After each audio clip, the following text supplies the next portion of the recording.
Hello, how are you? આજનો ફરી એક એવો સબ્જેક્ટ લઈને આપણે આજે આગળ વધીએ. એ છે સક્સેસ. આપણે હંમેશા કોઈ પણ કાર્યની અંદર સફળતા ક્યારે મળે?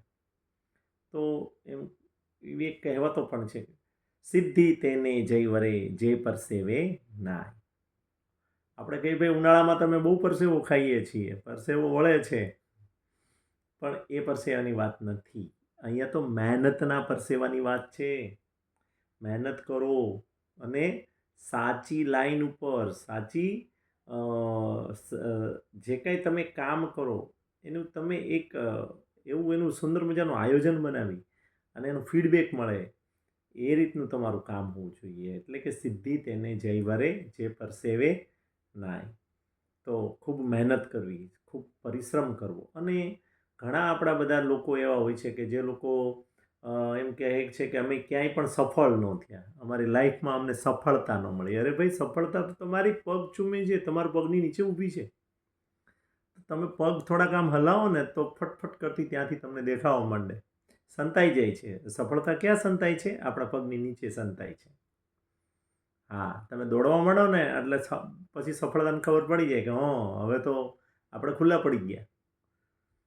કોઈ એક તમે કાર્યને હાથમાં લો, તેમાં ઊંડા ઉતરો, ખૂબ ઊંડા ઉતરો, તેનું સંશોધન કરો. તમે કોઈ પણ એક જોબ કરવા માગો છો, અથવા તો તમે કોઈ એક ઉદ્યોગ કરવા માગો છો, એક બિઝનેસની અંદર તમે ઝંપલાવો છો, એક સેવાકીય કાર્યમાં તમે ઝંપલાવો છો, એક સર્વિસ ક્ષેત્રમાં તમે ઝંપલાવો છો, તમે ધંધો કરો છો, તો જે ક્ષેત્રની અંદર તમે કામ કરો યુવાનો, એની અંદર તમે એવું ઝંપલાવો કે એનો એક વખત ખૂણે ખૂણો જોઈ લો, ખૂણે ખૂણાનું સંશોધન કરી લો.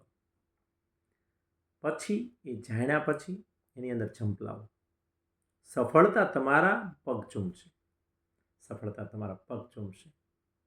પરંતુ એના માટે આપણે ઉપરથી છબછબિયા કરીએ, કોઈ પણ એક ક્ષેત્રમાં ઝંપલાવીએ.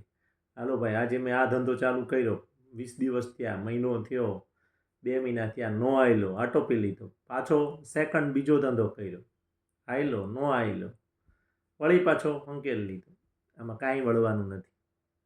કોઈ પણ એક ક્ષેત્રને માટે તમે 2 થી 3 વર્ષ મિનિમમ આપો.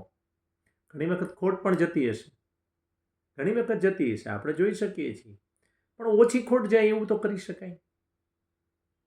ત્યારે તમે ધંધાની અંદર, કોઈ પણ ક્ષેત્રની અંદર, તમે સેવાકીય ક્ષેત્ર હોય, તમારામાં કોઈ એવી આવડત હોય, સ્કિલ હોય, તો એ સ્કિલની અંદર પણ તમારી માસ્ટરી હોવી જોઈએ. શા માટે ન ચાલે? શા માટે સફળતા ન મળે? તમે કોઈ પણ ક્ષેત્રમાં ઝંપલાવો, સફળતા તમારા પગ ચૂમે. તમને લોકો તમારું એમ એટલું કહી શકાય કે તમારે લોકો પાછળ તમારે ના ભાગવું પડે, લોકો તમારી પાછળ ભાગે. કારણ કે તમારી સ્કિલ, તમારી આવડત છે ને, એ તમને સક્સેસ તરફ લઈ જશે. જીવનની અંદર હંમેશા જે લોકો સફળ થયા છે એ કંઈ એમનેમ સફળ નથી થયા.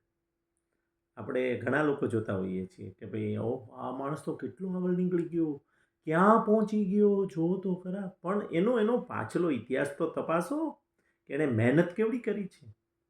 આજે આ સ્ટેજ ઉપર ઊભો છે એમને નથી ઊભો. એની સક્સેસ સ્ટોરી ચેક કરો, તમારી સક્સેસ સ્ટોરીને સ્ટાર્ટ કરો. તમે જિંદગીમાં હંમેશા સફળ થશો. ઓલ ઓવર તમે એક આખો વ્યૂ બનાવો, તમારો પોતાનો વ્યૂ હોવો જોઈએ કે હું એ વ્યૂની અંદર ક્યાં ઊભો છું અને મારે હજી કેટલી મહેનતની જરૂર છે. હંમેશા તમે આગળ વધશો ત્યારે તમારા મિત્રો, તમારા સગાવાલા, તમારા કુટુંબીજનો, તમારા ઘણા બધા સર્કલના લોકો તમને કહેશે કે આમ ના કરાય, આમ ના કરાય, આ ન કરાય, ઘણું બધું કહેશે. માત્ર ને માત્ર સાંભળો. પણ એક જ તમારું અર્જુનની આંખ હોવી જોઈએ કે મારે આ ક્ષેત્રમાં સફળ થવું છે. અને 100% તમે, જો તમારે સાચી પરિશ્રમ જો તમારો હશે અને જો તમે ખરેખર અંતરથી એમાં મહેનત કરી હશે, તો તમને સફળ થતાં કોઈ રોકી નહીં શકે. બેધડક. આજની વાત પૂર્ણ કરીએ. આવજો. હરિઓમ.